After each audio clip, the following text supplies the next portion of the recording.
thế giới hư ảo nhưng thật ấm áp.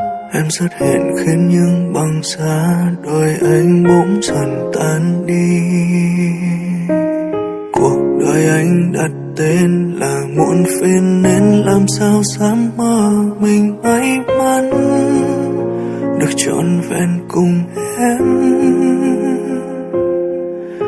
Ta phải xa em mặc kệ nước mắt em rơi, vì những nguyên do cả đời không dám đối diện. Chỉ còn vài gang tấc nhưng lại xa xôi, tình mình tựa đôi đũa lệch đành buông trôi. Cầu mong em sẽ sớm quên được tất cả, tìm thấy một người xứng đáng ở bên. Từ nay duyên kia bỏ lại phía sau, ngày và bóng tối chẳng còn khác nhau.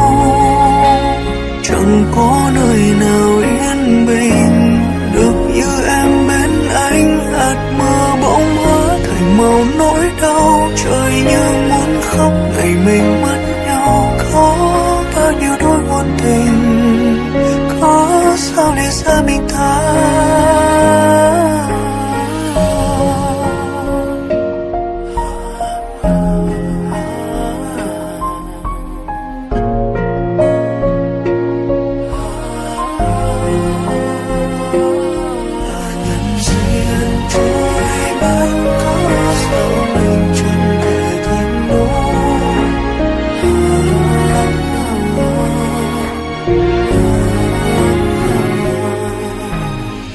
Sao quá ngu ngốc bỏ lại mình ép mà đôi với nhau là tất cả, còn mình thì vụn vỡ.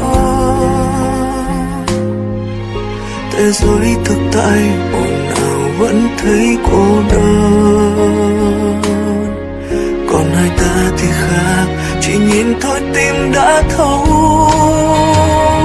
Từ nay duyên kiếp bỏ lại phía sau, ngày và bóng tối chẳng còn khác nhau.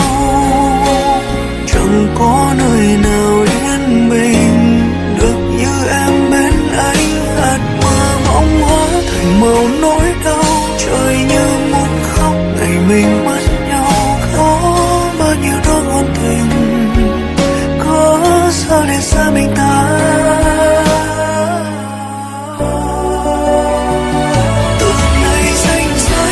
Hai chúng ta